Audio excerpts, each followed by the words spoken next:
Okay. Yeah. Hey, everybody. Oh my goodness. I gotta scoot up. You perceive me. Wow.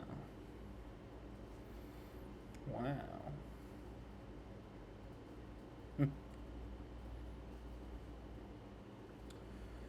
Hey, everybody. Hey, guys.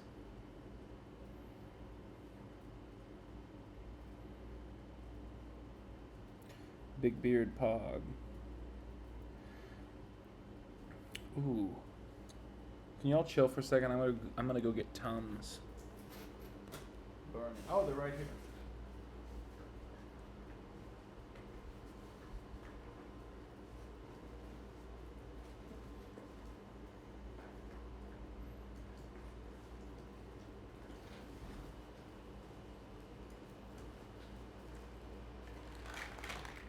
Hello.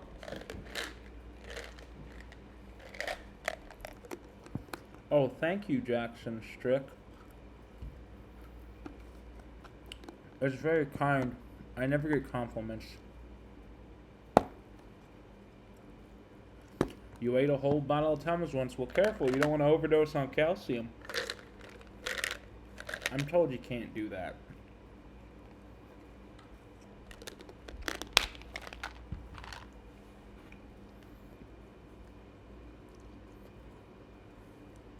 Alright, hold on.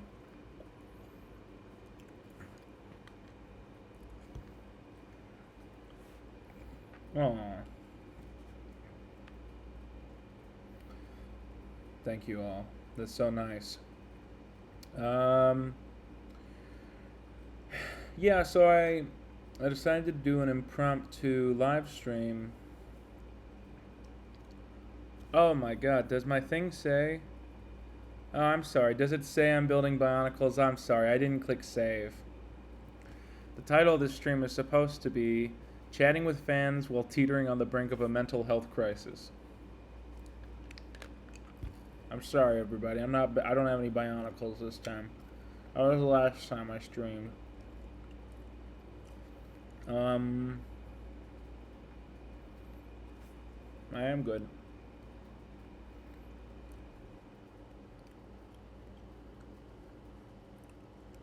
Do you guys not like the border? I could. Oh my god, I forgot it's Homer Simpson. Hold on, everybody.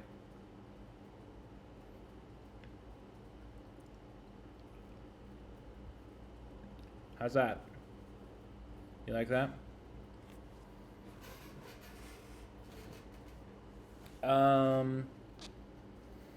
But yeah, if I stretch this down, it is Homer Simpson. He's like eating potatoes. You know, he's making a potato fort. I completely forgot that's what that is. Hey everybody, hi Mewling Mooncalf. Oh, that's a good color for a bedroom if you're in middle school. Congratulations. So now that I've updated the description of this chat, yeah, I decided to just do a little stream probably for like an hour. Honestly, because I'm having bad vibes tonight. I'm having a really weird, like, bad thoughts night. And I thought, well, maybe I can get into chat, and you guys, chatting with you guys will make me feel better.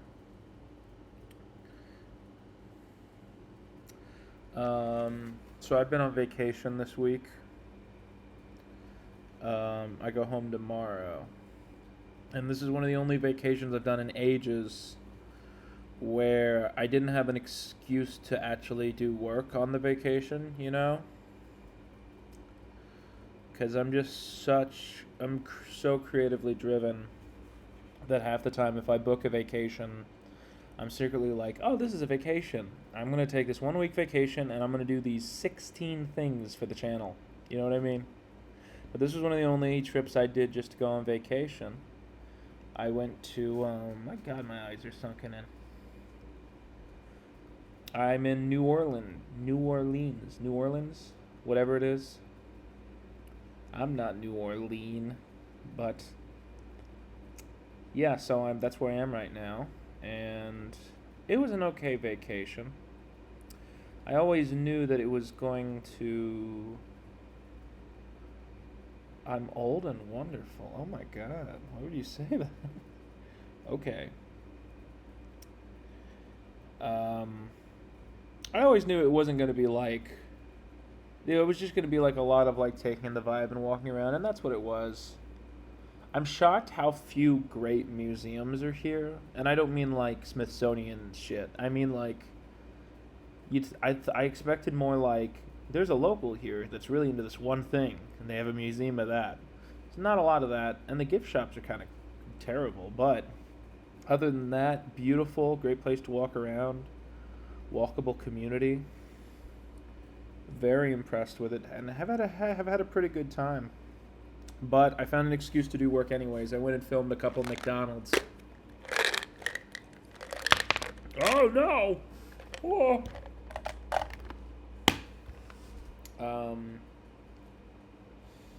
Yeah, we can chat for a bit though.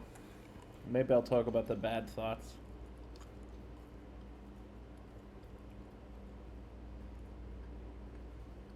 I did hear some live music. I'm not a live music guy. That sounds stupid. But I hate when you go to a bar and the music is too loud to just chill. It's like, okay, I get it. Um, I'm fine. I'm fine. Just, do I have a therapist? No, I'll get one as soon as I have insurance. Don't worry. I'm waiting for November. Gonna get in that enrollment.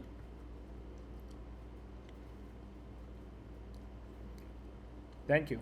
Thank you so much. Um, so, what am I saying? So if you guys want to know a big life thing that I'm going through right now, this might be controversial. I am getting LASIK eye surgery. Technically, it's not LASIK, actually. It's called PRK. But I am getting the surgery. So a month from now, I'm going to have entirely different vision, you know, because I'm getting this surgery.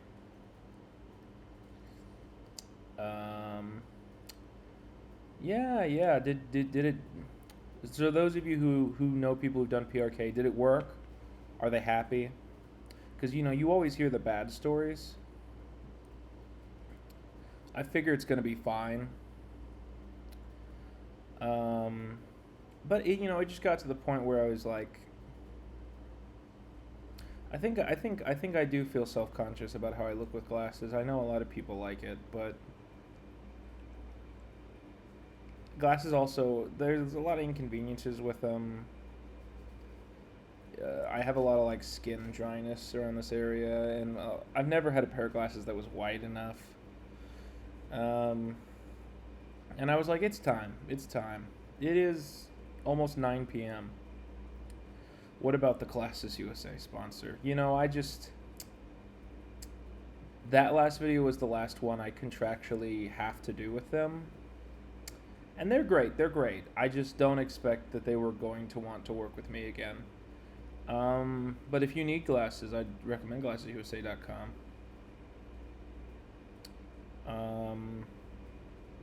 But yeah, it just got to this point where, I love doing the sponsors. It just got to this point where I was like, I just want to have normal vision. And it's mostly, I guess, about insecurities, about the dating scene and that kind of thing. I've always had a fantasy of becoming hot, like really quickly, or something like maybe if I start working at it now, maybe in like June I'll be hot, like that kind of thing. Princess Diaries or whatever it is. Whoa, you take your glasses out, you're beautiful. And so I think, I hope I'll make better first impressions without glasses. But if not, I'm going to get glasses that are the same that are they're gonna be these frames. I'm probably gonna get them from Glass USA, and then they're gonna be, you know, either 2020 or 1920 or whatever I end up with. Um, yeah. Um, I'm playing both sides, but so that's a big update that I'm getting that surgery at the end of the month, and when I get home from my vacation, it's gonna be like full time, like trying to get Salmon Cat 3 out as soon as exported as soon as possible, because I'm probably gonna have some downtime there, and I have like a bunch of other trips. I got invited back to Umicon and that kind of thing. Um,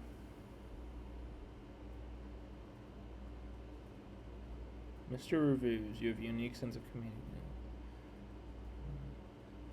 Oh, well, thank you so much. I have had a drink of water. Yeah, I don't know. Um, I traveled here with a friend, and he had to rush back a day early for work. And then sometimes I feel I can't travel alone. I think I'm very bad at it. I've had mental breakdowns on vacations before, and I just started feeling really anxious. Yesterday and today, I accidentally saw a bunch of people talking about like drama I was involved in like 5 or 6 years ago, and it was a lot of like, I think I saw a comment on my YouTube account, on a YouTube video, because I checked YouTube, and I saw some shit on Twitter, and it made me feel really bad. 'Cause sometimes I feel like, I never can outpace that shit, and I also am feeling kind of anxious because I think the last video really underperformed my expectations, and a lot of people didn't like it.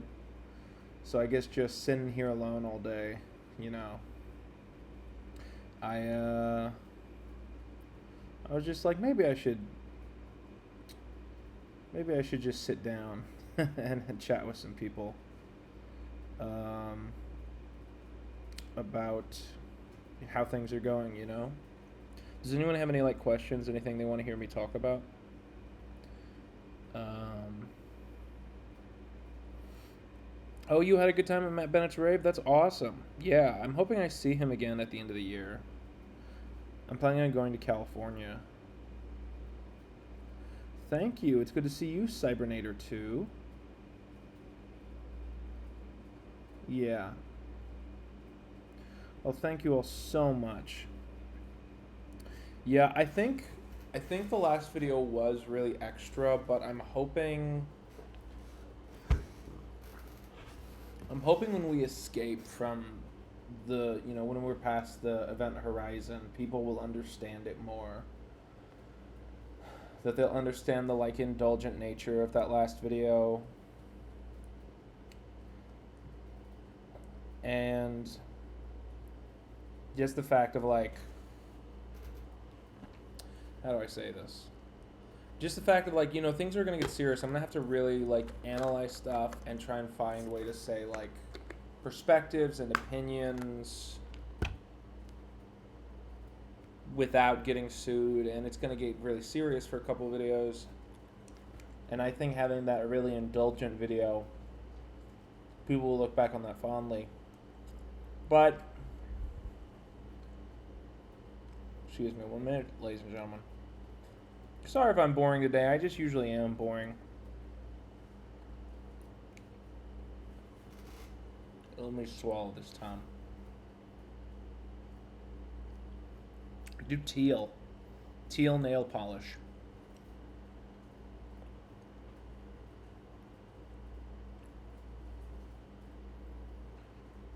You got it, Pasta Bunny.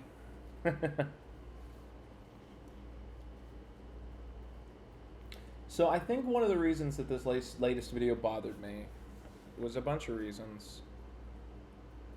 Number one is I was making the video, and near the end I was like, I don't know if this is good. I don't think the pacing worked. I think it's very much like indulgent and like proving I could do it. And once I was halfway through with it, I had these doubts, but I had to finish it. I couldn't just throw the video away. And I think, but more importantly than that, Salmon Cat 3 has some of the greatest material I've ever made. And I mean this, Salmon Cat 3 is the best video in the series so far. So I guess I just felt really bummed that like people were like, this video sucks, you're not, you've run out of energy, you're really milking this. And I think maybe they're right. And I feel sad because I would have rather put out the video that has the best material I've ever done. But maybe it's good on that note that I split it just so there can be that difference.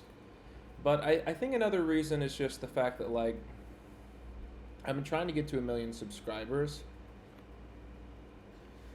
And I guess the reason it's not happening is that I want it. Do you know what I mean? Maybe it's weird that I want it. Maybe it's weird. A lot of YouTubers don't, like, stop paying attention, don't care, say I'm content, and then they just wake up one day and they've got 3 million subscribers. I'll never get there. But I've always wanted to get to 1 million subscribers because I always thought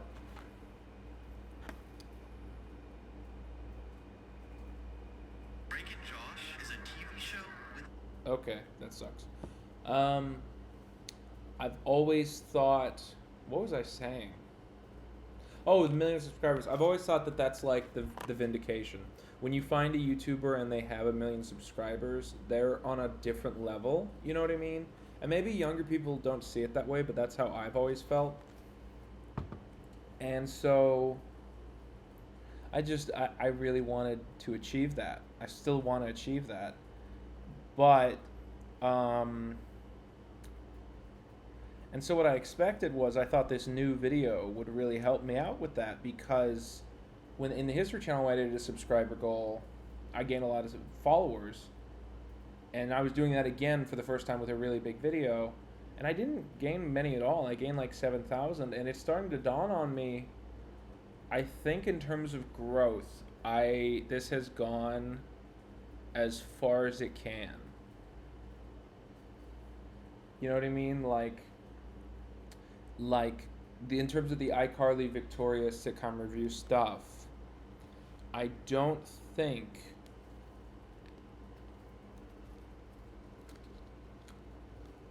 that's definitely horns. I don't think that there's a significant further pushing point. Do you know what I mean? Well, I'm not saying that the videos can't keep getting views and they can't keep being enjoyed. But what I mean is, I don't think it's like,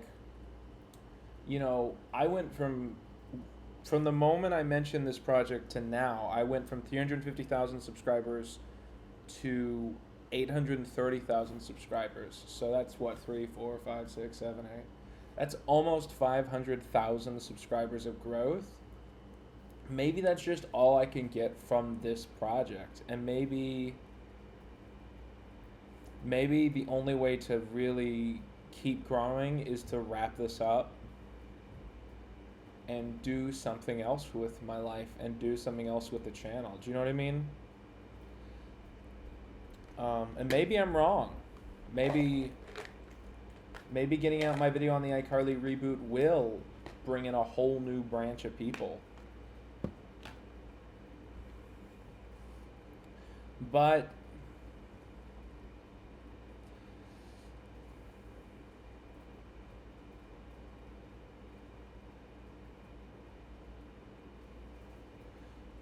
oh, okay. Super Eye Patch Wolf did a video about influencer cola. Oh, okay. That's very interesting. Yeah, he's in a video I'm working on. Yeah, he did the voice of Jughead in the longest video I've ever made, which is hopefully coming out next year. But yeah, I love him. He's great.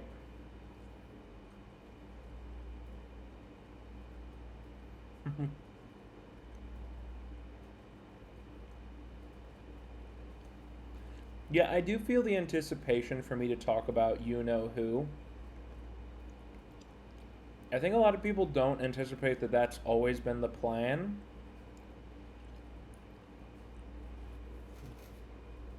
So, like, originally this whole series was just going to be one video, and the start was going to be me reminiscing about iCarly, leading into me talking about the allegations against the creator. It just, as it grew more and more and more, it got segmented into 10 to 12 videos instead of just one.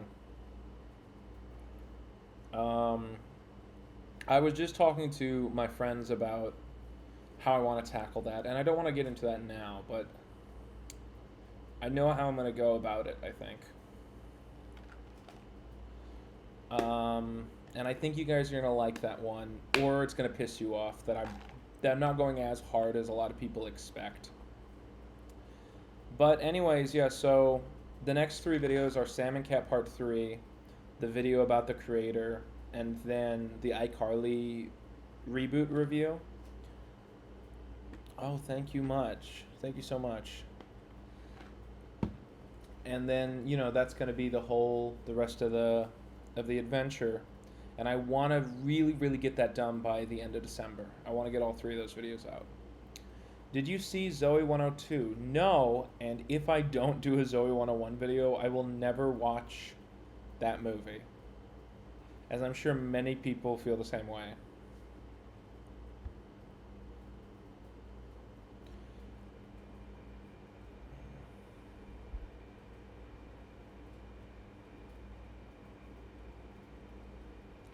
Yeah, and it's not just surgery, it's the fact that I'm doing like 2 trips a month for the rest of the year. But I mean, the good news is Sam and Cat Part 3 is really close to being done and also kind of not. It's really frustrating. But I definitely think if I don't face like excessive writer's block and I just keep the momentum going, I can get that at least Sam and Cat Part 3 done.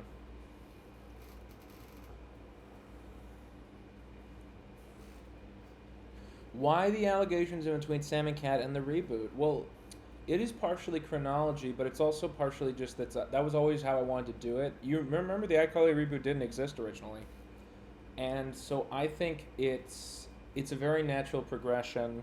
We talk about Sam and Cat, then we say, why was Sam and Cat canceled? It's a mystery. Then we get into Jeanette McCurdy's life. Then we get into the weirdness of the behind the scenes show and how that affected Jeanette McCurdy's life. Then that video ends on a cliffhanger, and then we do the video about the creator. And that gives into the serious, like, behind the scenes, shenanigans, kind of the weirdness, the vibes, and just, the big event of 2018 where he's fired. And to me, the big thesis statement is, like, what does this have to do with our childhoods? What is separating the art from the artist? What is this element of like the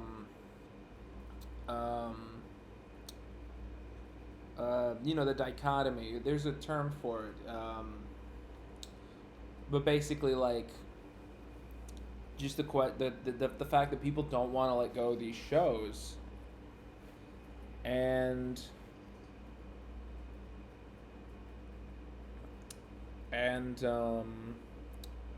the big question is like, well, why is this the time to do a reboot of all these old so-and-so properties? And cognitive dissonance is the term I'm looking for. The whole theme of the miniseries was always meant to be cognitive dissonance. And how it's almost like a survival thing. But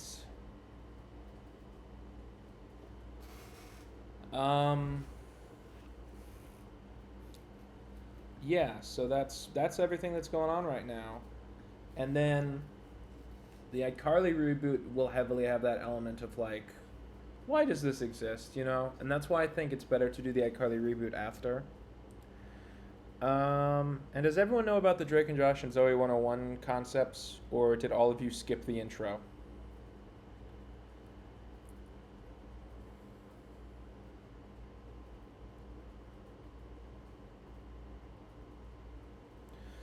Yeah, so the gist is that, like,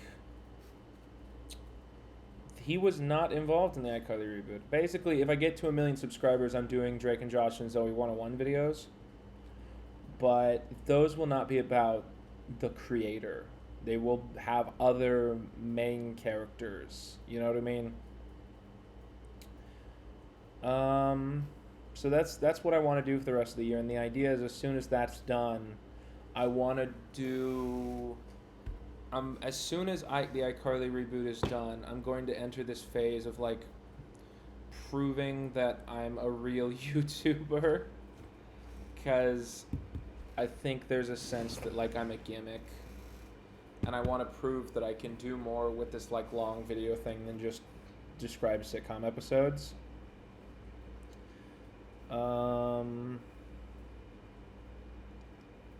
The coconut's good. I gotta drill a hole in it at some point because it's like 6 months old. Yeah. So I feel like I've been talking for a while. If there's anything else you guys want to talk about, be my guest. I'll talk about anything. Oh, I didn't do shit. I didn't pioneer shit, man. No way.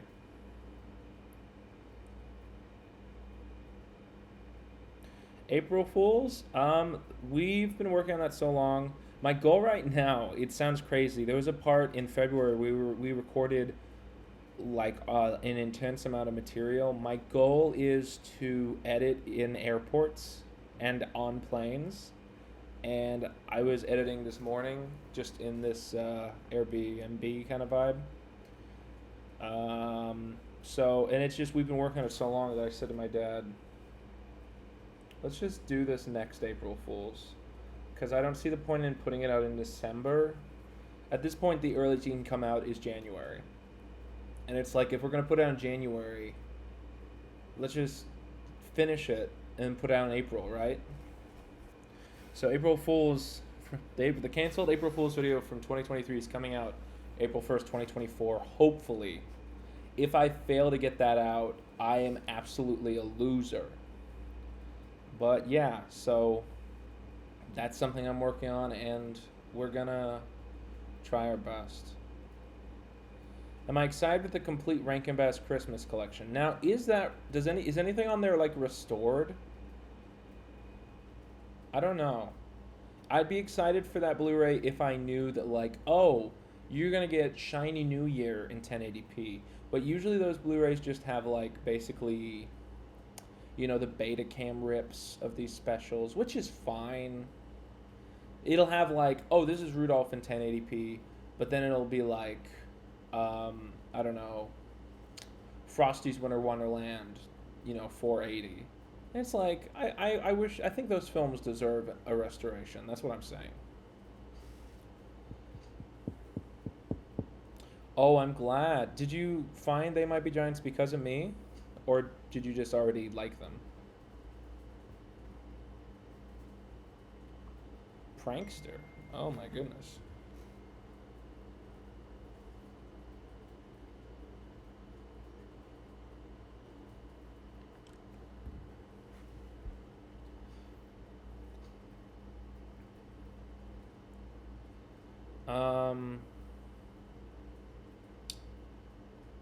Yeah.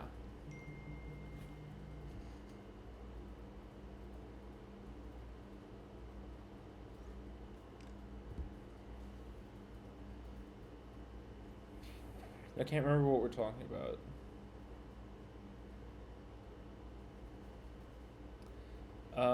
So if anyone has any questions or anything they want to talk about, just ask me and I'll talk about anything you guys want to talk about.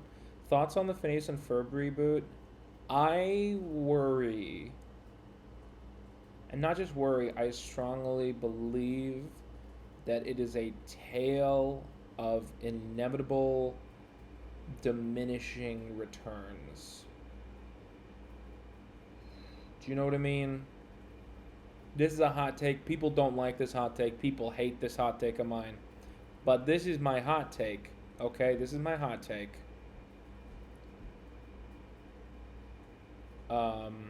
Every time Futurama comes back, it's slightly less good. And the latest Futurama reboot just looks like ass. I don't want to watch it. And so it's like that's the definition. Futurama is the definition of diminishing returns. The pre-DVD movie era of Futurama is the perfect era of the show. Every time they bring it back, it's noticeably less good, and it's gotten to the point where like I think the new version of the show looks bad, and so that's my big take. And I think Phineas and Ferb, sadly, is kind of the same vibe. Um, love the creators, love Dan, love Swampy. Um,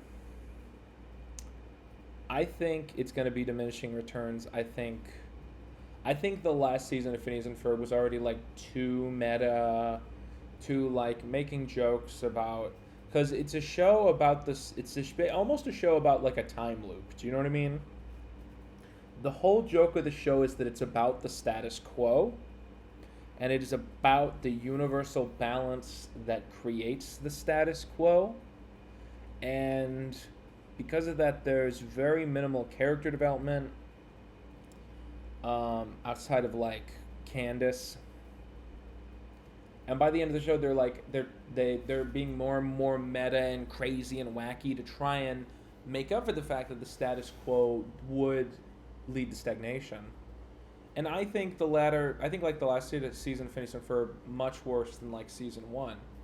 So I wasn't enthusiastic about it coming back just because I feel like even if they give this their A game, it's every time they bring Phineas and Ferb back, it's gonna be a little less good. Milo Murphy was good. It was just too obscure. I watched every episode. Sadly, I don't think it can get a reboot just because no one but me and you have watched it. My other big animation hot take that's controversial. I was thinking about this earlier today. There was a pitch for a reboot of Codename Kids Next Door, and it was going to be called Galactic Kids Next Door, um, or Galactic K&D. So my big hot take is that is, I think, one of the least interesting pitches I've ever tried to watch. I think I did watch the whole thing. But everyone's always like, dude, this is awesome. This is badass. No, it's not. It's not. And at the time I saw everyone at the time being like, dude, I would watch this. And I said, no, you wouldn't. No, you wouldn't. We gotta stop lying to people. We gotta stop being like, oh, I'd watch a reboot of this show. No, you wouldn't. And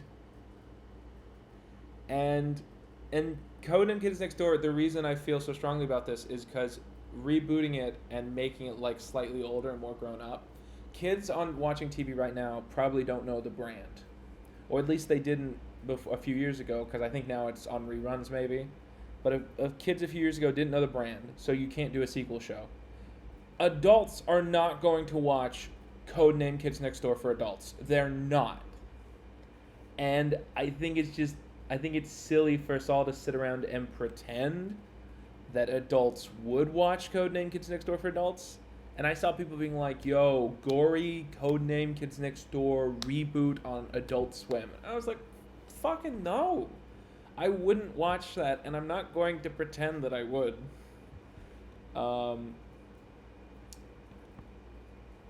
Anyways. I think I'm really going to probably do a Ned's Declassified video. Oh, and if you didn't see the pitch for Galactic Kids Next Door was you were going to find out like a good chunk of the characters from the original show were secretly aliens all the time. So even from an angle of like, oh, I run the Kids Next Door wikia, it's like I don't. As someone who's invested in the characters, that's dumb. That's some Secret Wars bullshit. I wouldn't watch it, and I'm not gonna pretend I would, just because animation Twitter does pretend that they want to watch that.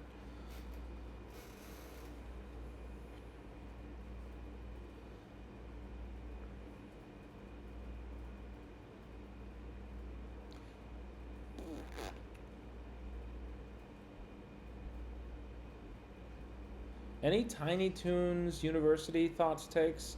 I've not watched that show, but I've seen a lot of clips of it, and I'm very impressed by what I've seen. I think the Animaniacs reboot was stale. And I don't want to say it was bad, but it would distinctly stale is the word that I want to use to describe that. Where like it was like I made a sandwich with like bread that's old enough to be like not good, not great bread, but like young enough that it's like I can't see any mold. That's how I felt. That's how I felt watching the Animaniacs reboot. Um, because it was just like a lot of the skits were forced, and you go back watch the original Animaniacs, and it's like it's an ensemble cast. It's a variety show. The new show was just the same three actors running around, and I don't know why they did that. Um, and I want to say this. I really enjoyed watching Animaniacs, and I think I watched the first full season. But by the time season two came out, I was exhausted with it. I was like, nothing makes me want to watch season two of this show. So I do think Tiny Toons University, even as it's pissed people off for being a completely different continuity, it clearly has a much more like rubbery, like youthful, like this is a finished show energy to it. Clone High season two, better than people say it was, a lot worse than it should have been. Overwhelmingly, the problem is that it should have been a parody still, and it's not a parody. It's like Clone High made by people that grew up with Total Drama Island and read and like were told what Clone High is. So it's adult animated show comedy, but it's not like Clone High satire. And because of that, it's a kind of funny show, but it's not the funniest show on TV. It's not the funniest animated show ever made, which is what the original Clone High was because it was very unique. I mean, you watch those old clips of like Gandhi, of like, I have I have ADD. I have to think about this. It's timeless because it is a very quick-witted satire. And every time I say that, people are like, well, drama shows aren't relevant anymore. We don't have as many soap opera shows. Yeah, but people are nostalgic for that stuff. And we have Euphoria. We had Riverdale, or Archie, or whatever it was called. And just today I saw people bitching about Glee. You know, how did they make a musical episode and it's not a parody of Glee? Like, there were episodes of the Clone High reboot where I really, really was laughing the whole time, and then there were episodes where I didn't laugh at all and I didn't think it was funny, and overwhelmingly it was just this frustration of like, why does it sometimes feel like they forget that Clone High is a parody, and the best episodes of the season remembered very suddenly. Oh right, we're doing a bit. And then that's what I said. I think I said this at the time. I said, here's, the first few episodes of Clone High, they're good animated comedy episodes. And then I said, like, the last three episodes of the show are very special episodes of Clone High, which is different. Like, episode 1 of Clone High is not a very special episode of Clone High. It is just, oh, what if we do a cancel culture thing and it's not satirizing teen soap operas? And it's like, well, what's the point? Just don't bring the show back if you're gonna not do the pitch. And I do think the show needs Gandhi. The show has a massive identity crisis because Abe, is kind of the main character, but no one is talking to him. So he's just wandering around going like that's Abe. He's just like, I'm standing in this corner now, and it's like he needs somebody to bounce off of.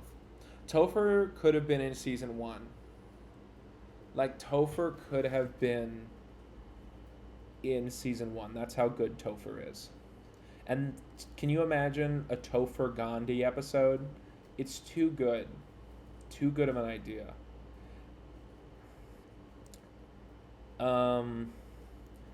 I guess my biggest hot take is Clone High feels like a Clone High reboot made by people that didn't rewatch Clone High. Which I'm sure is the relationship all the creators have with the show. But I mean, just the little things about old Clone High, so underrated. The fact that the mics are terrible and they're often peaking, such a great thing. Anyways, anyone want to talk about anything else?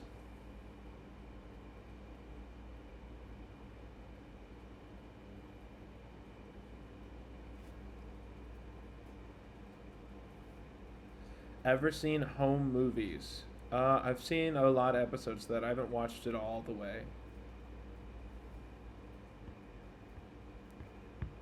If you want to watch the slap, go ahead. I mean, I archived it for a reason. Well, I say I.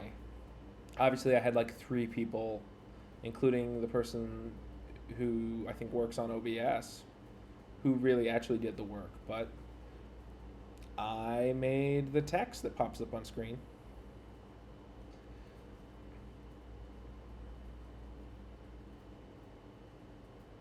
What's a show you think should be rebooted, animated or otherwise? What's a show I think should be rebooted?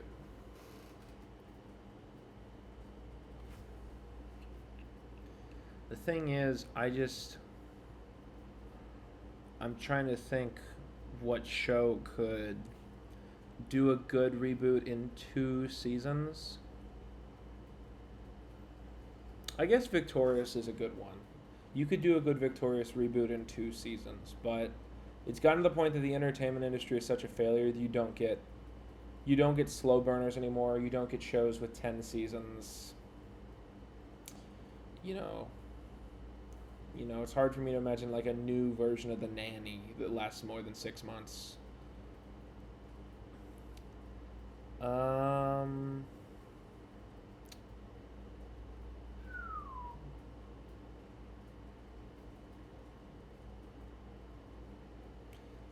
I have talked about the Nickelodeon and Disney Channel thing. It's utterly a coincidence that I don't find super interesting. I've seen a lot of clips from Fiona and Cake. It's gotten to the point that I understand like at least 60% of the plot to Adventure Time just by seeing people post clips from the show. And so I completely understand the plot to Fiona and Cake just because I've seen constant clips people have posted from every episode that's come out, and I love it. I think it's a great character study. Adventure Time is one of those shows I've never watched because doing this job so long, I get exhausted with shows that are so good that they consume your life, where it's like all you can think about. And I know if I watch all of Adventure Time and then all of Fiona and Cake, like that'll just be my personality for a year. So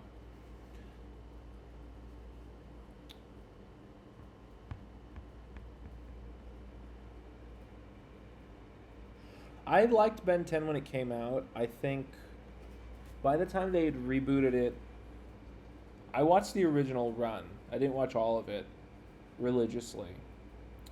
By the time they rebooted it stylistically one time, I wasn't watching. But I think Ben 10's done a really good job of like Ben 10's probably one of the only shows that I've seen successfully emulate like what Doctor Who did in terms of like do you know what I mean? I just always think it's interesting that there are constant, it's a tradition to do multi-Ben specials. I just think that's really cool and charming. That's what I always liked about it. I always liked that they do like multi-Ben specials where they're like, this is the original Ben from season 1 and he's back for A multi-bend special. Yeah. I'd love to answer some questions about videos if people have them, especially deep cuts. I love people asking me about videos I made that are not like the big 10 that everyone knows.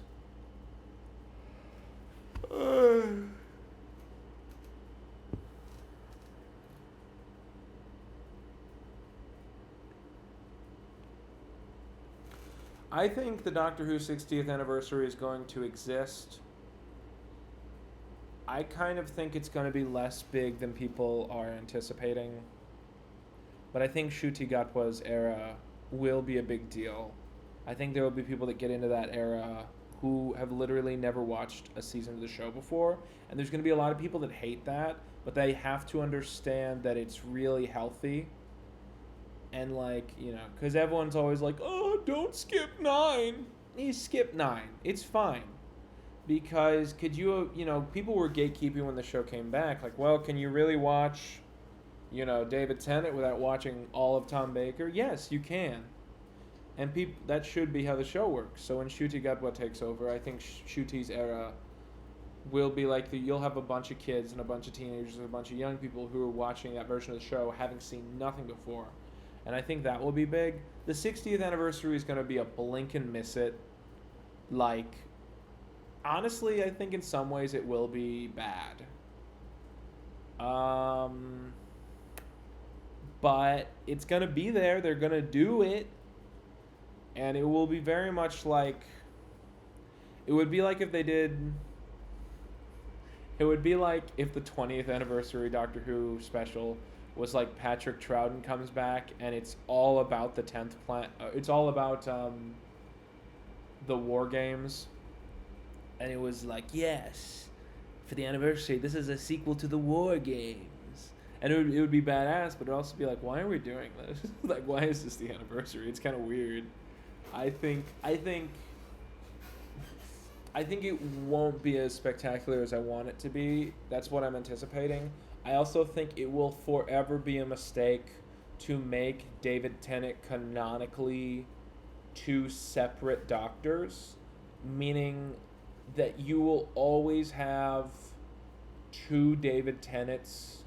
It's going to get ugly. It's going to get annoying, and it's a representation of a very valid criticism of the franchise, which is that they rely too heavily on him. Well, yeah, David Tennant has played 3 separate incarnations, but the Meta-Crisis Doctor doesn't appear on calendars. But now you can look this up, when they make Doctor Who calendars, the first 2 Doctors, William Hartnell and Patrick Troughton, they share January. The 10th Doctor, David Tennant, gets a full month. And the 14th Doctor, David Tennant, shares a full month. They don't group those 2 together. David Tennant gets 2 pages in the Doctor Who calendar, while several other Doctors share pages. And it's like, fuck that. Like, it was just, on a branding level, it's a mistake, and it will be a mistake 10 years from now, because in 10 years there's going to be a poster, with Ncuti Gatwa and Ryan Seacrest and, Tom Holland and all the other Doctors together, and the 20 Doctors poster, and it will still look like ass that David Tennant is on the poster twice. That will just always be a problem with the brand forever now. So I think that will always be a mistake.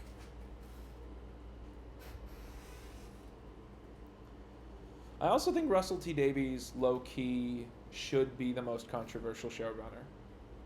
Out of all the people that are like alive today and like the main people who are discussed, I think Russell T Davies should be at least more controversial than Moffat. Because he was a bad showrunner. Even if he made a good version of the show, which I don't think it's as great as people say, he did a bad job as a showrunner. And he's not controversial with people. And I think that's weird. Because, stuff went down,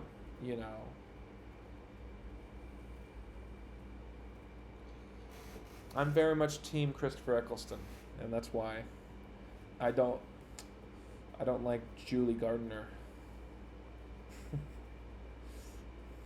um, but yeah, like Russell T Davies infamously had a hot temper, was giving himself way too much work, yelled at people constantly. On the first week of shooting the revived show, they almost killed a bunch of extras, and they had to like cover that up because the show would have been canceled.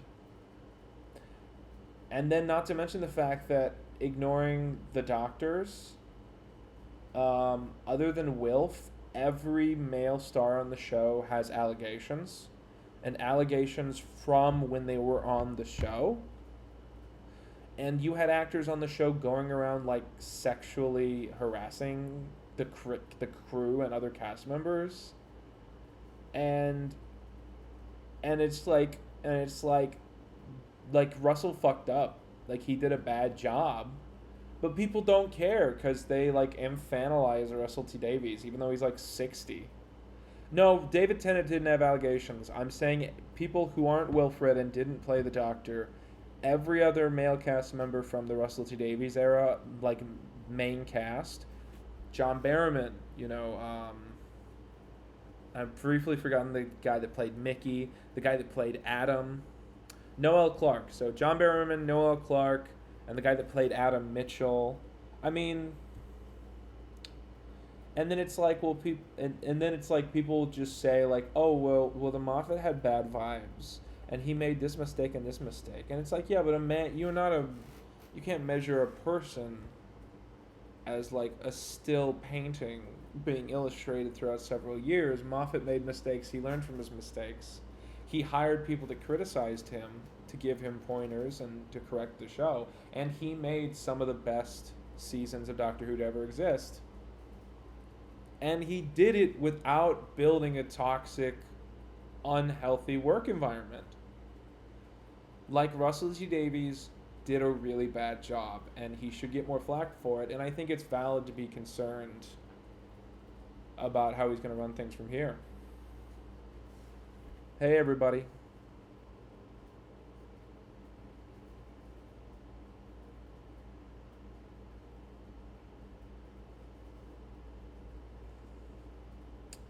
Yeah, we can talk about some non-Doctor Who stuff, by the way. I just want to talk about, like, any of the Daleks get into controversy? I think one of them did. I want to say there's, like, 5 guys who are, like, stock dudes that perform as Daleks. And I think one of them did something that got him blacklisted from the BBC. It was a prank, I want to say. But anyways, I don't know. I can't speak to that.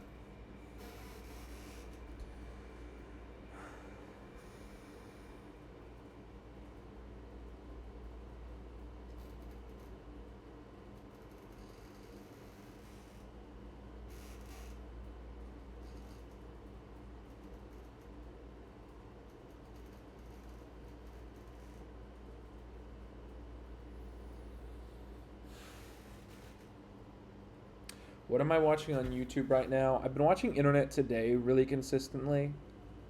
Like, they're kind of where I get a lot of my news. I do sometimes skip a story because I'm like, I don't care about this as much as they do. Internet Today is pretty goated. I love Billiam. I was just in a Billiam video. I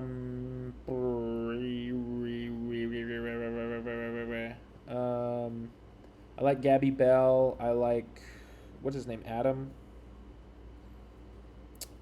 I like a lot of the newer commentary people. Are there any plans for Wendigo and Quinn collaboration? Yeah, I really like Isaiah. We got drinks. Or I barely drink, and we got water. I'd love to do something with him. It would have to be on my channel.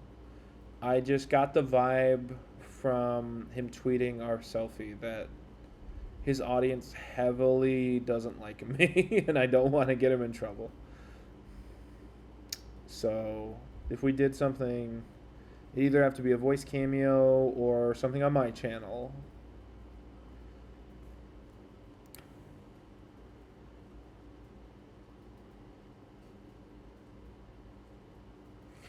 No, I would not do a video on House of Anubis. I would not do that.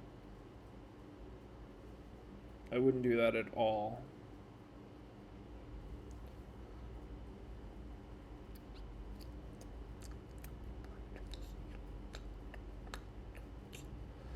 Furries are okay, I guess. um,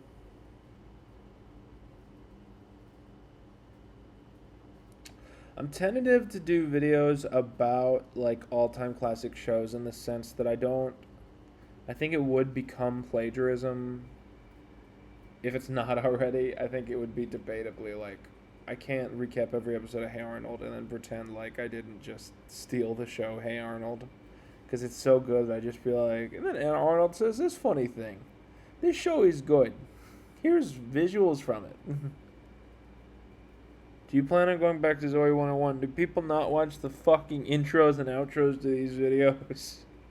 Do you guys just load the videos up and you skip the part where I give you information? Like, what is the deal? Why do people just not know shit that I say in the intros to videos?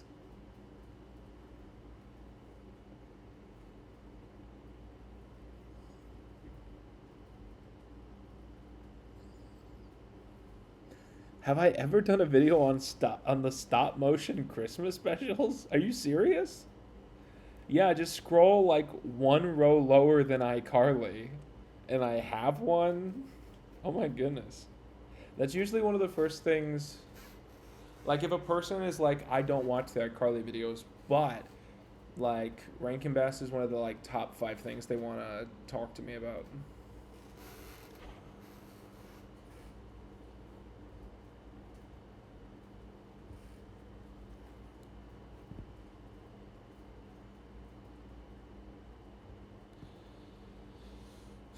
If you like the lore skits, stay tuned. That's all I'm gonna say.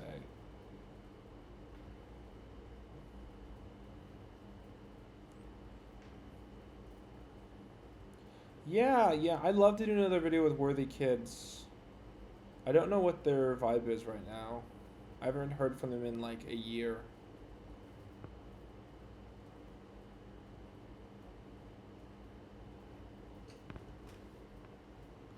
Oh, you like? I've rewatched the Philip DeFranco parody recently, and that's aged really well. In my head, I remember at the time everyone interpreted it as really like politically charged, like I guess I was in my woke controversy era, so people were like, "Oh, this is an indictment of Philip DeFranco. Like this is saying Philip DeFranco is a bad person." And I was like, "No, I'm just making fun of his cadence. I don't think he's a bad person. I just think how he talks on the show is really stupid." Because people at the time were like viewing it as politically charged. In my head, I was like, I must have made a politically charged video. So then I forgot about the video, and then I rewatched it, and I was like, this is not politically charged. I'm just dunking on the way he talks.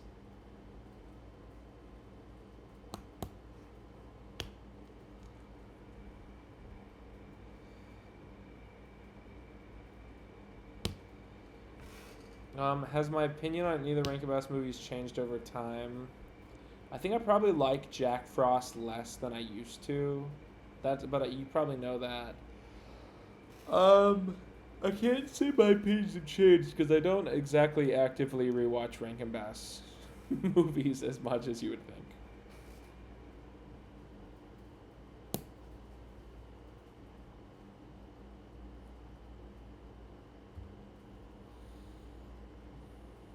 I do not play any instruments. I used to play tuba and something adjacent to tuba. And I started on trumpet and then I moved up to tuba and there was a middle thing. I don't know. But we had like an intensely bad choir teacher and so none of us liked it. Like actually from all of us in middle school in band to those same people in high school doing band, it was like it was a loss of like 80 to 90%. Like like 20% of our middle school band wanted to do band in high school. It was really funny. I think they really struggled to. It was partially because in high school it switched to marching band, and we were all like, fuck that. We were all like, I'm not doing that. I think it was sousaphone. That sounds right.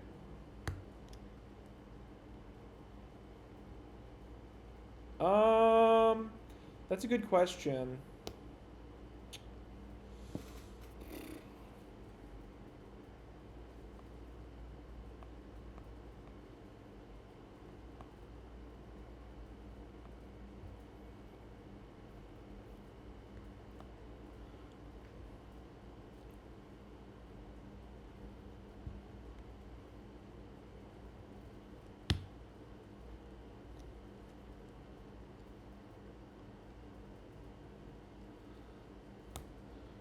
Oh, sorry. I was.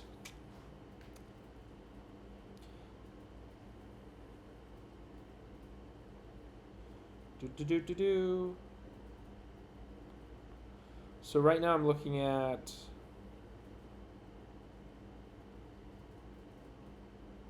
Wow.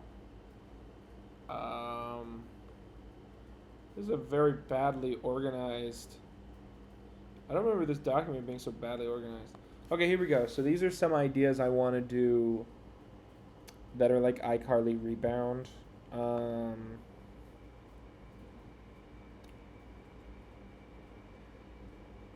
gonna remake my Timmy Turner videos, but pretend it's still the year like 2016 and 2017. I've thought about doing a Grumpy Cat documentary. I feel very strongly about that. There's just one person I'd have to interview. I might do the back of the barnyard video because I feel like that could be a lot easier than other ideas.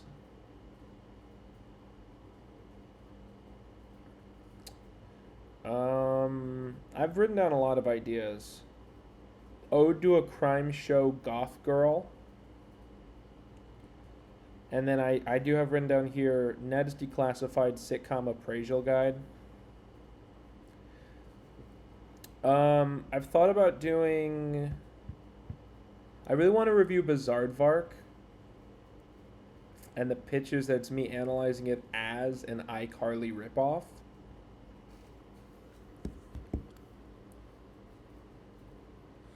And then I have a couple big white whale videos, which I pretty openly discuss, but I'm sporadically deciding not to talk about them here.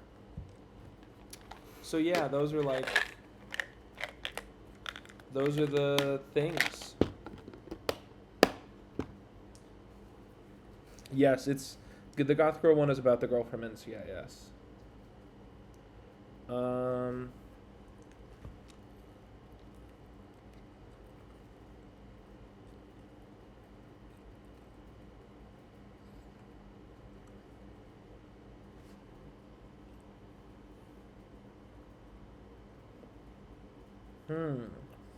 Someone said, if I could work with any person, any filmmaker, content creator, or whatever, who would it be?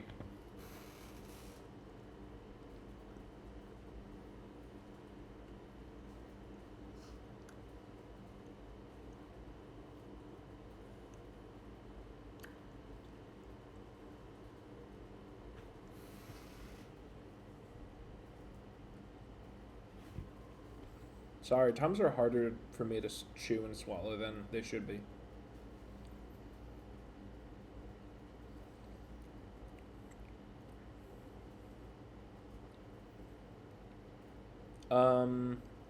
I would probably say that I forgot the question.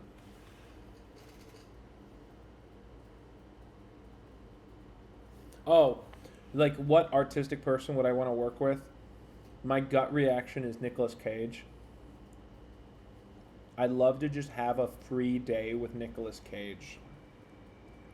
Where it's like, okay, Nicolas Cage has agreed.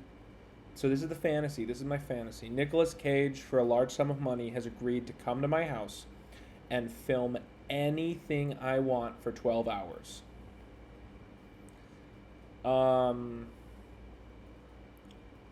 And then I get to spend 2 weeks before that just locked in my bedroom and my living room, just pitching to myself 12 hours of material that I can film with Nicolas Cage.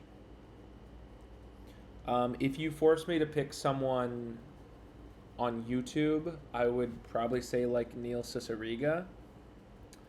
Or maybe Shmo Yoho. I've always wanted to have my content remixed by someone like Shmo Yoho. I think Shmo Yoho is too big for a hick like me, because I'm not really like a big creator. If it's someone realistic, if you're asking me like someone where I know this person, um, Billiam and I are really talking about collabing again. I'd love to shoot something with Linkara where we're physically in the same space and maybe like our lore elements interact. Um, and I'd love to do some kind of collab with like a big content creator. Just in general, I love collabs and I don't get to do them because of who I am, because I suck. And but like Billiam doing a collab with me was such a big deal because what Billy and I did, I've always wanted to do with somebody, but no one's ever wanted. That's not true. I've had a few content creators in the commentary heavy, like nitpicking other YouTubers scene. I did like a right opinion video that then he took it down. But I mean, I think and no one's ever wanted to do the kind of collab I want to do, which is the classic like two YouTubers get together and they just film themselves having a fun time, and that's the content. Um, no one's ever wanted to do that with me, and it's probably because I am not a fun person.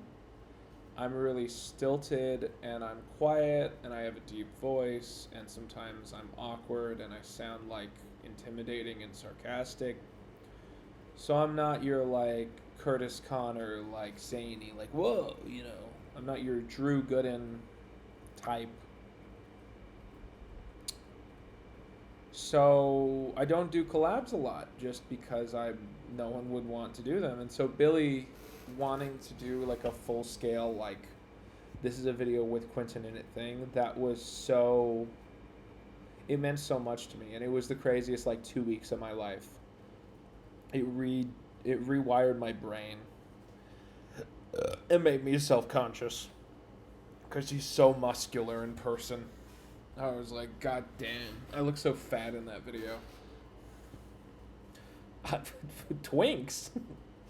Yeah, that's why I could. That's why. That's why I don't do collabs, because only twinks collab well.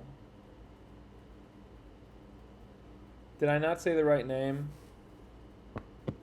I don't know what name I was trying to say if Curtis Connor is not the right name. Yeah, and it's also hard for me to do collabs because I have a lot of trust issues. I've had a lot of YouTubers that I feel like have made me not trust people.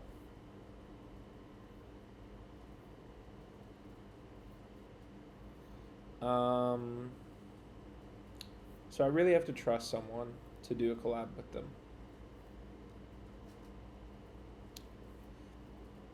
I'll probably hang on for another 10 minutes or so. Thanks for chatting with me, everyone. I do have a pet, my baby girl Bonbon. I miss her so much. I'm going to see her when I go home tomorrow.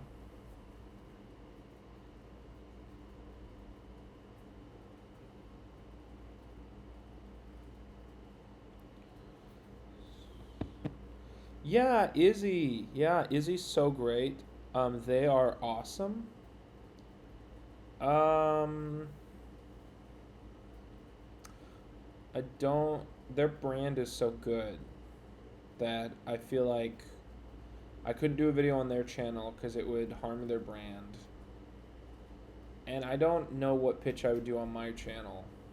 To be honest, we've never done anything more than like shoot friendly texts. Like, oh, did you see this Garfield plush? That kind of thing.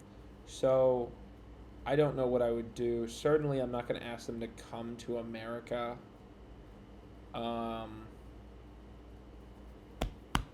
So that's a hard one. I'd love to at least get them to do a voiceover or something. But they are probably... Are they at 1 million yet? Okay. I gotta know this. I have this running joke where every new creator rushes past me. Almost 900K. God damn. I mean, look at that. Yeah, they are going to be at 1 million in no time flat. It's just always... the joke is always that I'm always like... I'm always seeing these new creators. I'm like, I gotta support smaller creators that I watch. And then I do like, hey guys, support this smaller creator. And then they get to 100,000 subscribers. And I'm like, great, I'm supporting the smaller creator. And then I come back 2 weeks and they have more subscribers than me. And I'm like, what? What? And it's like, it's this big energy of like, what did I do wrong for 8 years? And there are obviously answers to that. But like every YouTuber that has 4 million views started 4 years ago or 3 years ago. And I've been doing this for 8 years. Did something wrong. And one day I'll have a concrete answer of what. Have I missed anything in the chat? Yeah. Doll tuber? Huh.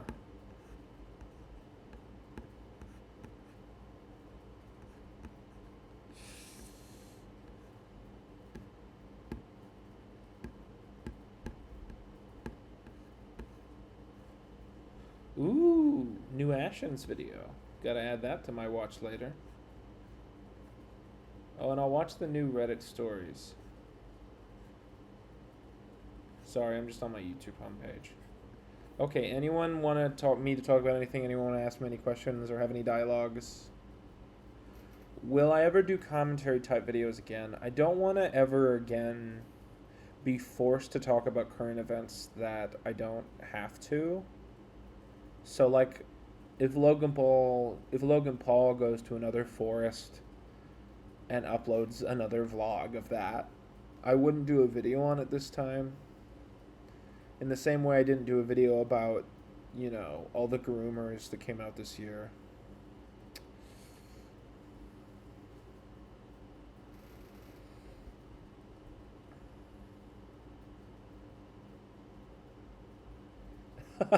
what it would take to go on a cute little date with me. Ooh. Yeah. Yeah, I strive not to take those too seriously. You're serious. They're serious. Oh no. Yeah, I try and only date relatively local people, so you're cute, dang it. All right. Nixima. That's cute. Thank you so much. It's really touching when people say stuff like that. But oh my goodness, how do I get this to go away? I clicked on this user and now it won't go away. Okay, I fixed it. Very cute, very sweet people. Yeah. It's always surreal. I guess you're not supposed to talk about this, but it's very surreal when like your fans hit on you and like ask you out, because I've never gone out in public and met someone for the first time, and I've never have been attracted to them and have them be attracted to me. Do you know what I mean? So it's very weird when you have these people distance away who are acting very differently. I think that speaks to the huge element of parasocial existence, which I guess a lot of people don't casually think about. Bless you, thank you. Bless me indeed. I was like, why are you guys saying bless you? But yeah, it's just weird, because I'm not a looker in real life, but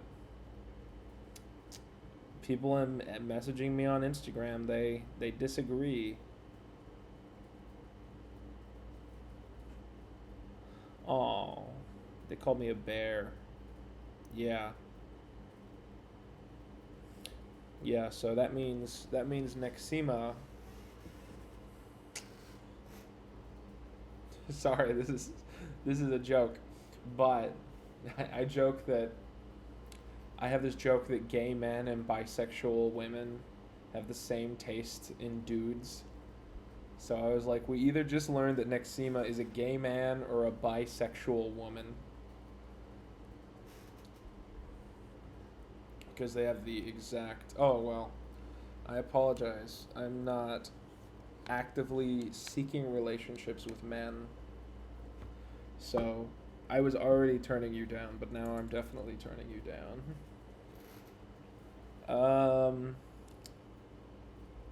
Well, thank you so much. That's so sweet.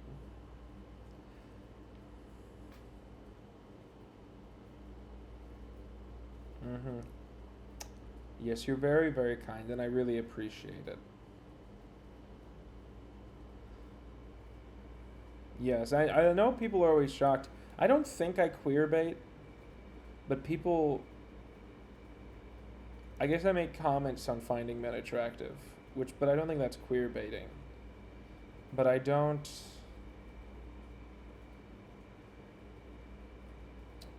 think I actively say anything that would make people think I'm a gay man. Um, I just need people to understand how much I like breasts. Maybe if I was an ass man, I'd swing both ways, but I'm just not. Boobs are good, and because of that, I just can't see myself being in a relationship with a man. You guys just lost out on the good body parts competition. I don't even care about the rest. Like, but, that's the good part. And most men don't got him.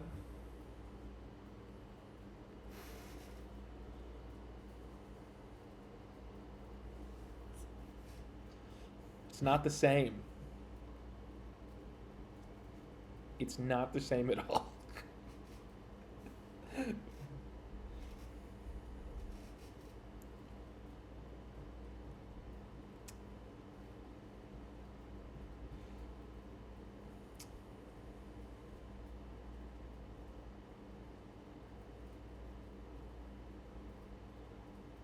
Thighs are good. Like, especially like muscular thighs.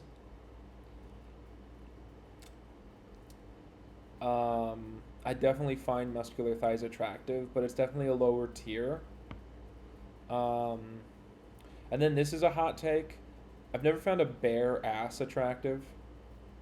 Like, I've never looked at a bare ass and been like, wow, that makes me more aroused. No, you know what I mean. Like, I've never looked at a naked butt and been like, that's hot. Now, butts look good in clothes. I don't think butts look good out of clothing. Um, I'm not a like I just don't find naked butts attractive at all. They're almost a turnoff. Hard to disagree with. That's all right. That's all right. Um,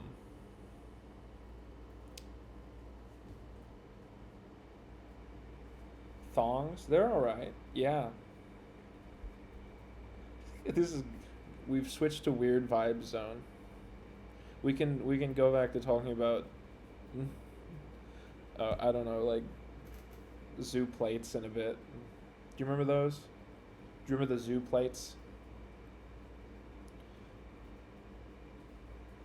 Would I ever stream It is not a dark convo. It is not. It is not dark. Some of y'all are just sex negative. I don't know.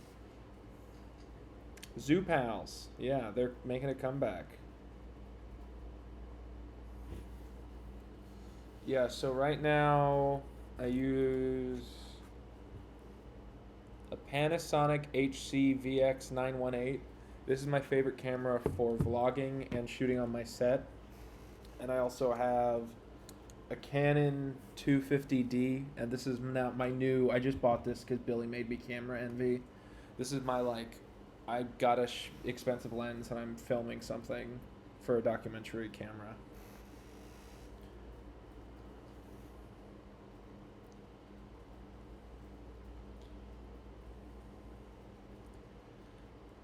Favorite Garfield in my collection? It's got to be Pajama Garfields, aka Potato Garfield. It's Garfield on all four paws, and each paw has a Garfield slipper on it.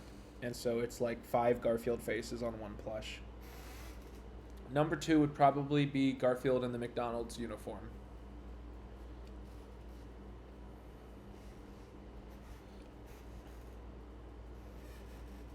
I can't show you. I'm in New Orleans. I'm at an Airbnb. I'm on vacation. Well, I guess I'm not technically in New Orleans right now, but you know.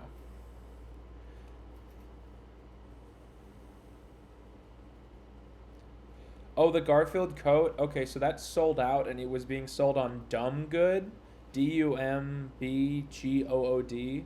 and I think it's sold out, but they are selling a bathrobe still, I believe.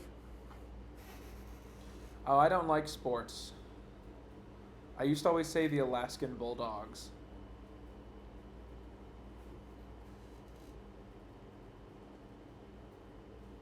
I don't know what that means. I don't know what Robbie's mom means.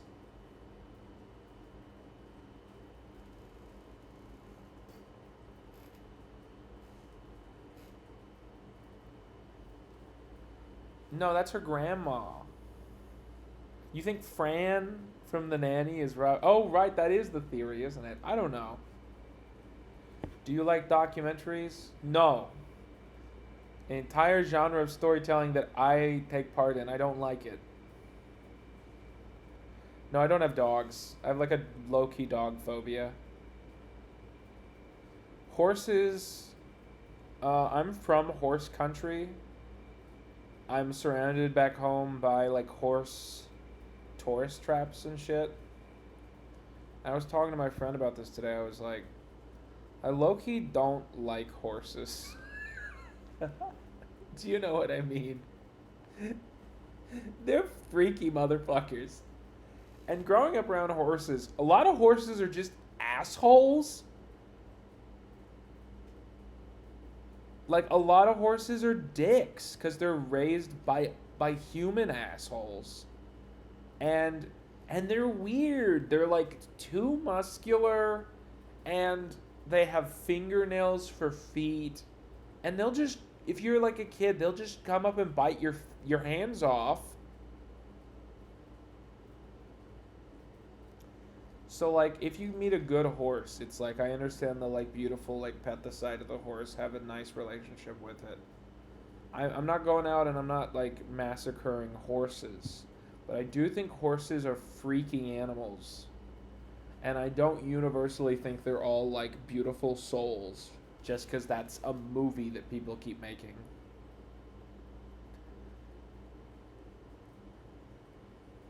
Yeah, fuck that. Yeah, fuck horses kicking people in the face for no reason. Dolphins are rapists. I was gonna say dolphins are okay, and then I remembered that they rape. It's a very... Oh, uh-oh. Yeah.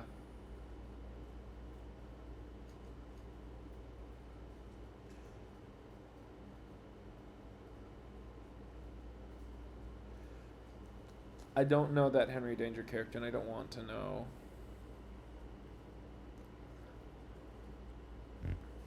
I don't know.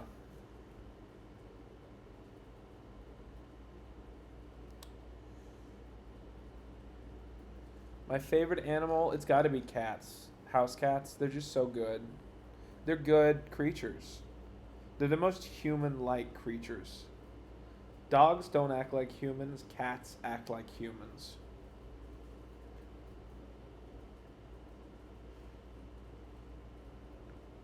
No, I don't watch Spider-Man fan films. Oh, kittens are so sweet. Cat it's not that house cats respect boundaries, it's that house cats have boundaries. If a person says, "Oh, well cats are jerks," that person's probably like privately controlling. That's probably too much of an overzealous exaggeration. But I do think controlling people don't like cats. Because a cat has boundaries. They're like, no, I don't want to hug right now. I'm mad for no reason. I want to go sit in the other room and then be mad when I can't find you later. They have needs and they have boundaries. It is a very human thing that cats have. And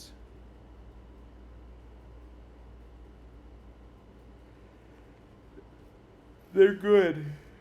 They're good people.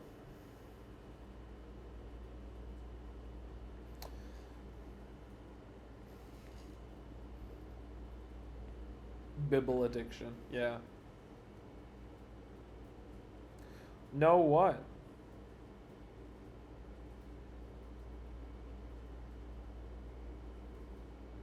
Yeah, you just gotta learn cat body language. You gotta blink at them. My dad's cat, she's started to be less sure if she wants pets when my cat's there. So I just do that. And if she pushes her head up against me, that means she wants pets.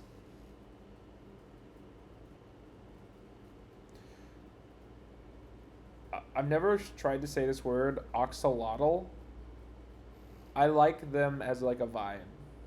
I like lizards. Lizards seem too easy to kill. I think I'd be scared to own one.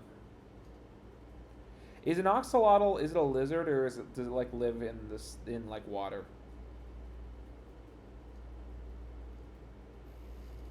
Axolotl. It's a salamander.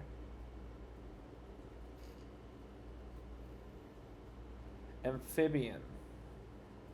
Yeah.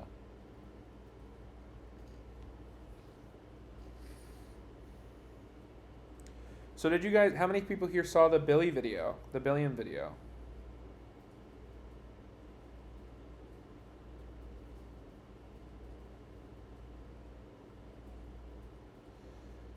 Alright, I hope you guys liked that. Yeah, there's a lot of footage we shot we didn't use because I'm probably going to use it when I make my several hour McDonald's documentary.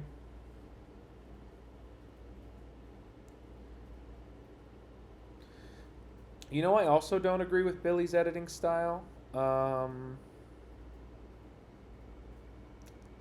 It was very interesting watching their process. He doesn't, when he's recording a take, the millisecond he's done with the take, he's out of character. It was really interesting to me.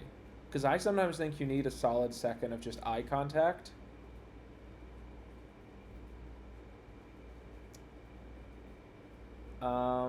But yeah, so I am making a McDonald's documentary. I'm tempted to make a Kickstarter for it. Because someone else made a Kickstarter for their McDonald's documentary after I announced mine. And I'm going to make this documentary no matter what, but I'd like some extra money. I definitely think I play a character and I also play myself at the same time. There's a long bit from the next video that I want to cut because it was entirely a character bit. But people are arguing about it and I'm like, I don't actually care. I don't want to hear you talk about this. Because I actually do not care.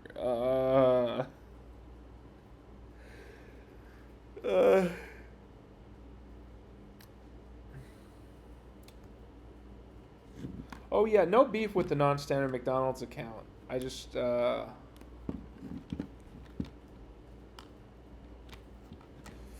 No beef at all, but it was just like it was just a weird timing of like, oh, you're also doing a documentary about this very specific thing, but they're kind of staying in their own lane because they're mainly about Florida, I think.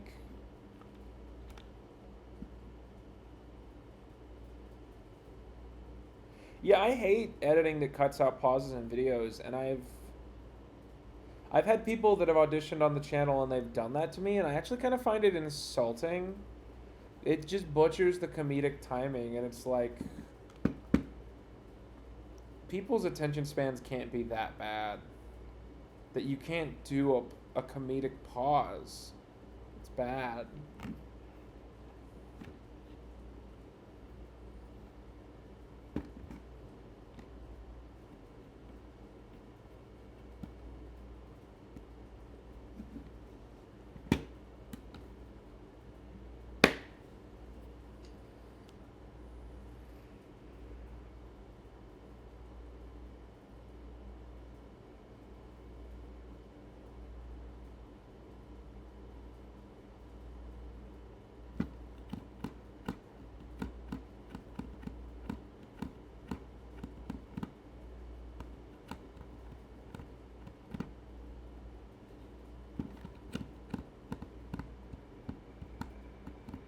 Mm-hmm.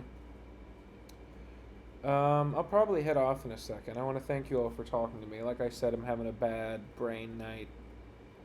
Oh, I'd love to stream more. I'd love to. It'll be on the Twitch for a while. I haven't unlocked the ability to like permanently save VODs, but are you asking me if I'm gonna download this and re-upload it? Like what, like tomorrow? I don't usually do that because I don't think I'm worth doing that. Also, I didn't put the chat up on the side of the screen, so people watching this wouldn't be able to see the people I'm interacting with. Oh, great, yeah. That's gonna get me in trouble. Because there's this weird belief that all YouTubers should be sex negative all the time. And if they don't, they're gonna. Ooh. I'm a man with good taste. I shouldn't get in trouble for it. What were we talking about?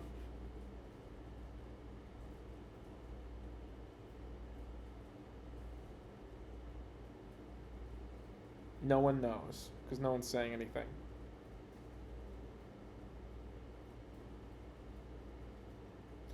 Brain? No, thank you.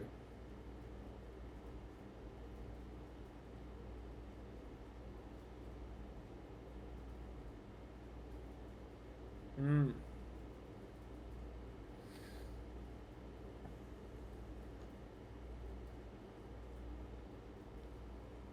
Oh, my new Kickstarter. Yeah. I'm excited to see what the other people do with their McDonald's projects. Um, I really am. I just hope that mine ends up being something really cool. I feel like I have more freedom.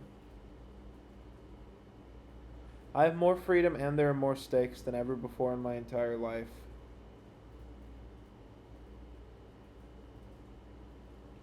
Because I have a huge following. You know, I get at least 1 million views a video. I've always wanted that my whole career, and now I have it. And I've had it for several years, I guess. So there's a freedom where I could do something experimental, and maybe people will want to see it because it's me. Maybe I will outlive the gimmick. But maybe I won't. If anyone can fumble this bag, it's me. If anyone can lose everything, it's me.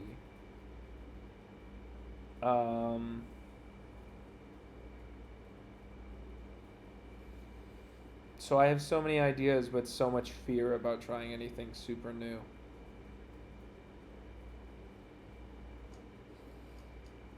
Yeah. At the very least, I think my new McDonald's documentary could get to 1 million views. But yeah, I don't know. I don't know, Bing. I don't know, Bingus. I don't know. Hey, Quinton Howes.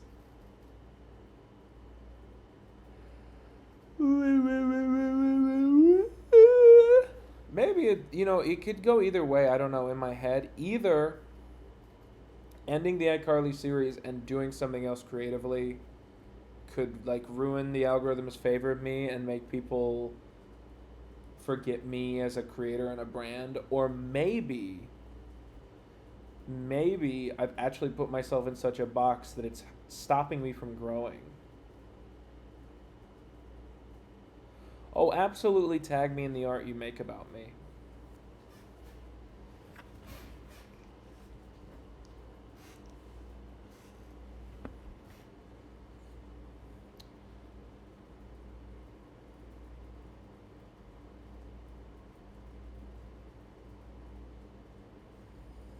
Um, because I do think that like why are there creators who've gone from 200,000 subscribers to 3 million subscribers while I've just been making videos and growing at like 1/10 the speed of that. And I think it's maybe it's because it was good for me to put myself in this box, but maybe when I get out, maybe putting out like 5 videos that are all completely different, maybe that'll be what I need to get to 1 million subscribers.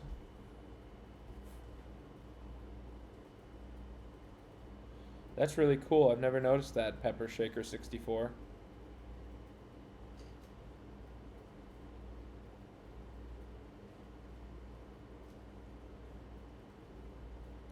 Oh, absolutely. I guess it's going. So Dill Pickle says, "Would you make non iCarly videos if you weren't worried about the algorithm?" Um. So I want to make non iCarly videos for sure, and I'm gonna get there. I'm gonna get there. The plan is next year. I want to really do a lot of weird stuff. But I guess the second question that you guys maybe haven't thought to ask is like, or maybe you have. You're all smart. You're smart. Follow up question I'm giving myself: would I have done more variety during this project? Because those of you who've watched my video about the algorithm will know that I promised myself that I wouldn't release anything else until this iCarly series was done. And while other creators, like Billy's doing the Lost series, he's been putting out other videos in between the Lost episodes. I've refused to let myself do that.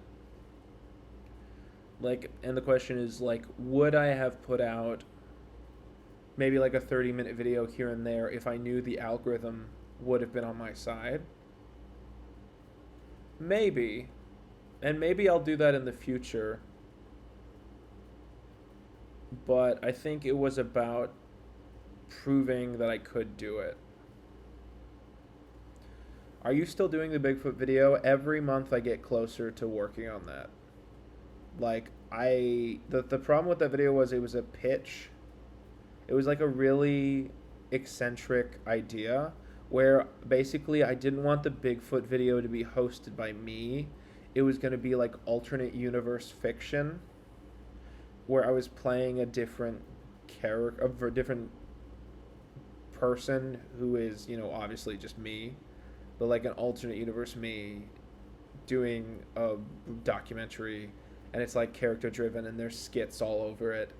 And it was going to be a sequel to every ghost show. And then when every ghost show flopped, I was like, fuck, I can't do that. And every month that goes by, I think to myself, that's the only version of that I want to make. You know what I mean?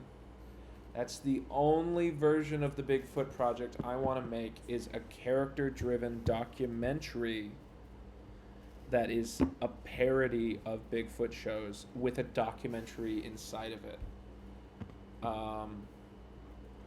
And so if I can find some way to make people know every ghost show, which is one of the biggest flops of my entire career, then absolutely I would do that video. and I have some ideas. I've thought about recycling that. I've thought about doing a video about like about like ghost adventures, and putting in the skits from every ghost show. Um, but I don't know. But every month, I've officially talked to Caleb about it, and I've definitely mentioned it to Wyatt. So we'll have to see. But Bigfoot is one of the big white whales, but conceptually, it's just so difficult for me to imagine doing it any other way than the specific difficult way I want to do it. Let's officially take like 4 more questions, okay? Ask 4 questions and I'll pick 4.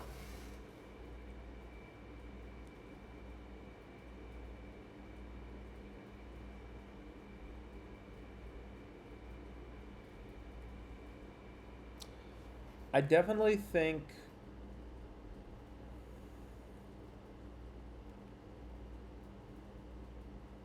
how loud are the voices? Well, loud enough tonight, apparently.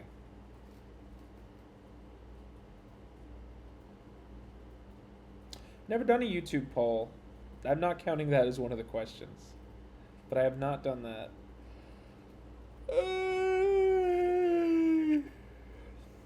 Um,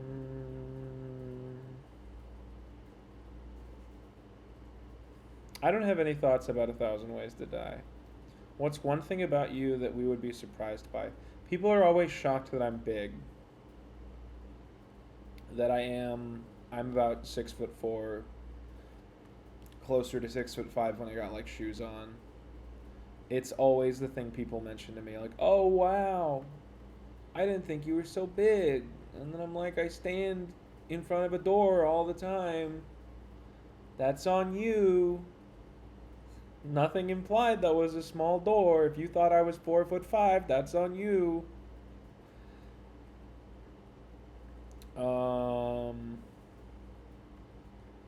I don't know. 6'4" isn't that big. I feel strongly. I wish I was 3 inches shorter or 3 inches taller. Because they just don't sell clothes for me. They'll sell clothes for people that are 6'1" and people that are 6'7". They don't make clothes for people that are 6'4". It really pisses me off.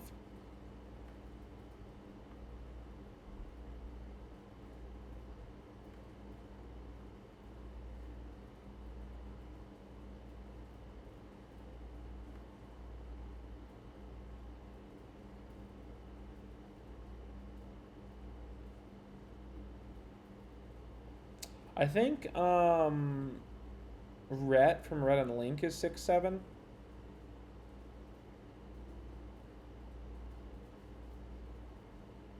Yeah, another thing is once you get to a certain shoe size, there's no consistency. So I'm either a size 14 or a size 15, depending on the shoe company. But I've tended to go for 15 or 14 wides. I just bought sandals and I already wore them out, but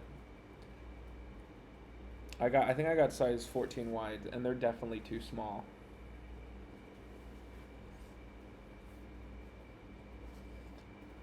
What makes me the happiest in life? I don't know. I think being creative and getting rewarded for my creativity.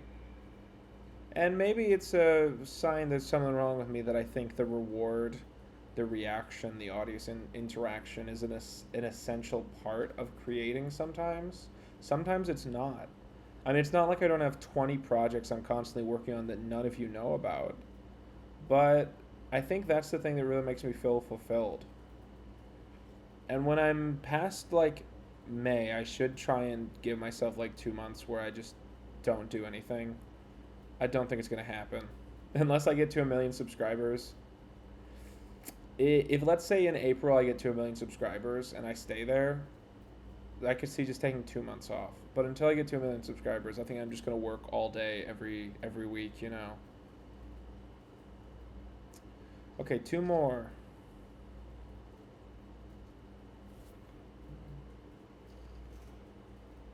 Yeah, you guys seem way more surprised than I thought you would. I guess I forget I'm an actual freak of nature. Because, like I said, every time I meet a famously tall person, they're taller than me. You know what I mean? I've never met a famously tall person and have them be my height. Like, I couldn't play Chewbacca. I'm too short for that shit. So I forgot 6'4" is considered, like, ridiculous.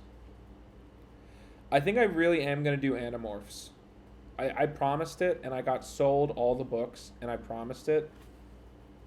The thing is, I think I would need, like, to start it properly, I need a full month where I'm not working on anything else.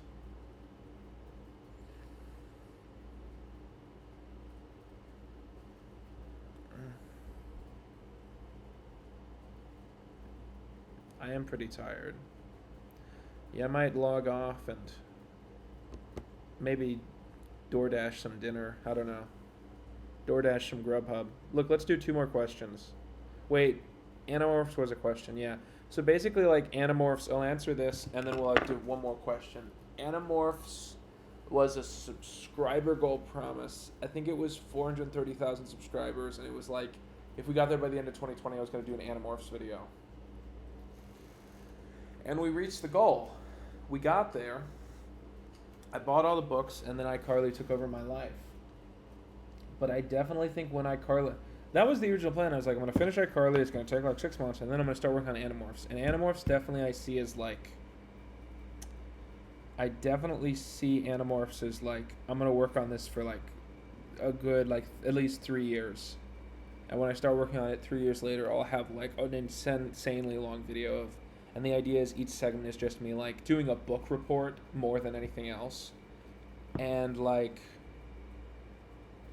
just, like, the brewing insanity of it. And I think it would have to be at least 12 hours. But Animorphs is absolutely... Conan O'Brien is my height? Wow. That actually probably means Conan O'Brien is taller than me. That's crazy. Because technically I'm actually like 6'3.8".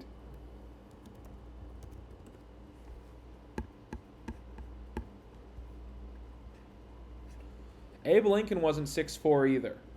Abe Lincoln and I are the same height. And before you say, oh, Quinton, you don't think you're too tall, but you're the same size as Abe Lincoln, people were shorter. It was more impressive to be 6'4" in Abe Lincoln time. I'm just not comparable. In spirit, I'm shorter than Abe Lincoln.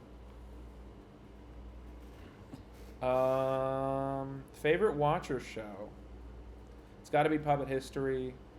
I'm partial to their... I don't think it got renewed, but I was partial to their, like... The show where they'd have someone on and they'd be like, okay, what's your favorite food? And they'd go like, oh, my favorite food is tacos. And then be like, we're going to make you a $600 taco. And then it's like the best taco they've ever had. I really liked that show. I understand that eventually they ran out of like celebrities to have on it, so it was just their friends, and then I guess people didn't watch it. But I always wanted to be on that show. That was always the show where I was like, I knew what I was going to ask for. Dish Granted, yeah, I feel like Dish Granted is canceled. Have they done more Dish Granted? I'm partial to Dish Granted. This was a take I said earlier, but when it comes to the BuzzFeed era, I think BuzzFeed Unsolved Sports is extremely underrated. I think the sports episodes are some of the best episodes of that show. If you take inflation into account, Quinton is shorter than Lincoln. Okay, so that was a fun side question. One more, like, strong. I'd love one more question about, like, YouTube or videos I make or the creative process or something.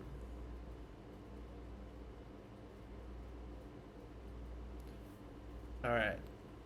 Come on. I'm waiting. People be typing.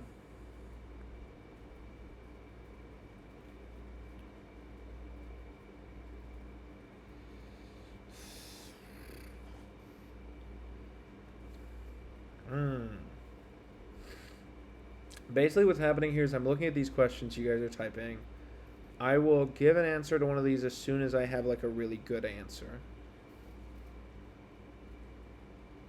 The police story was real. The police really showed up.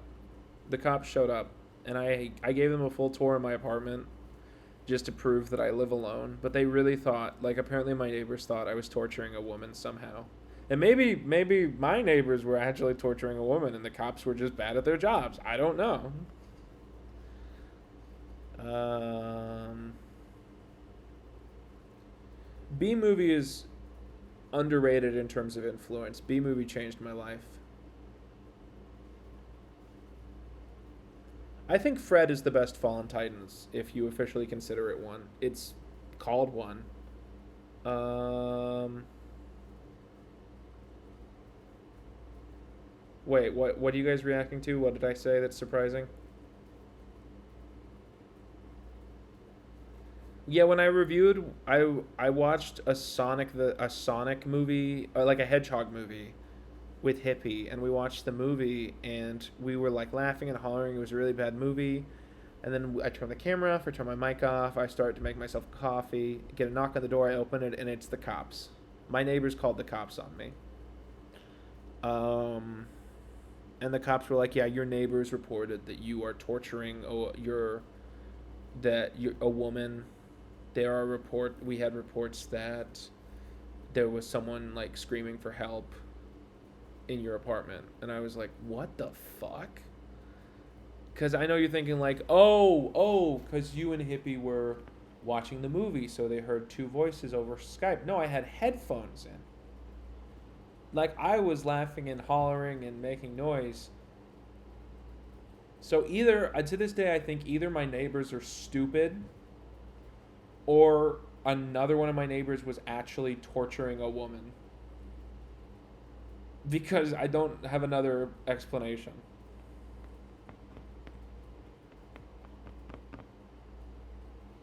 Um, yeah, but any other... Let me scroll back up to those questions. If you could make a vid about anything regardless of how it would perform, what topic would you pick? Let me look at my list.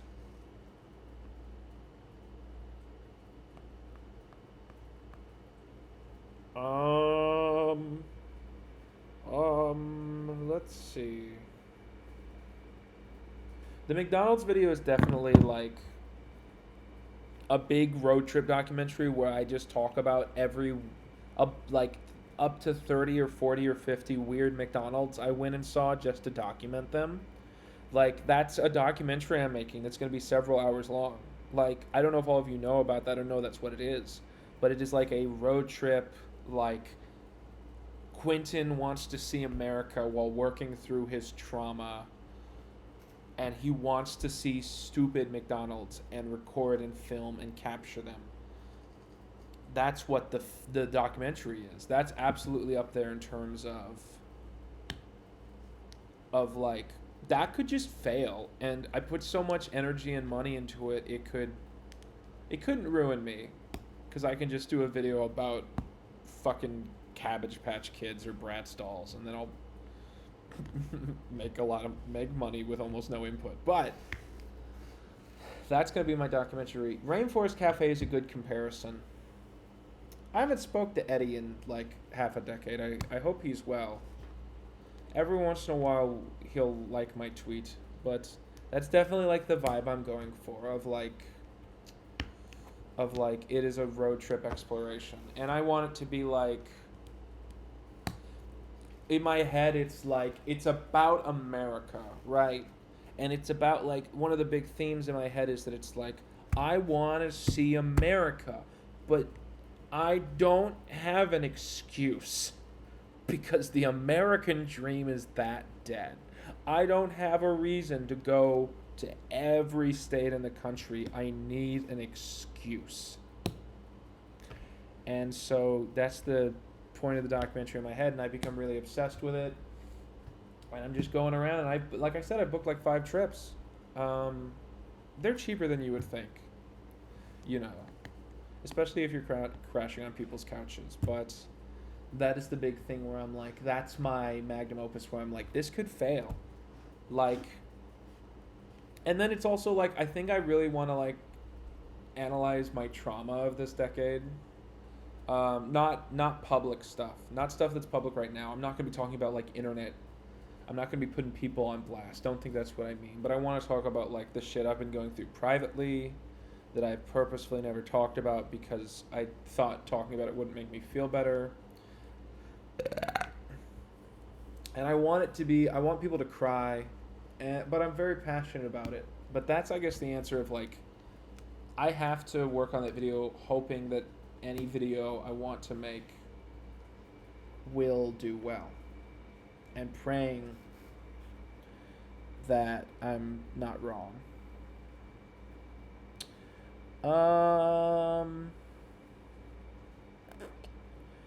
And so it's either that or Spy Kids, or an analysis of all the war crimes committed by the Spy Kids. One of those two. Alright, well, I'm going to either pass out or order food. So, thank you all so much for coming. Let's stream more often, okay? Remind me, bitch at me. Say, hey, why don't you stream this week? I'll try and do it more often, okay? Thank you all for coming. I love you all. And thank you all for giving me comfort because I wasn't feeling good tonight. So thank you again. All right, goodbye, everyone.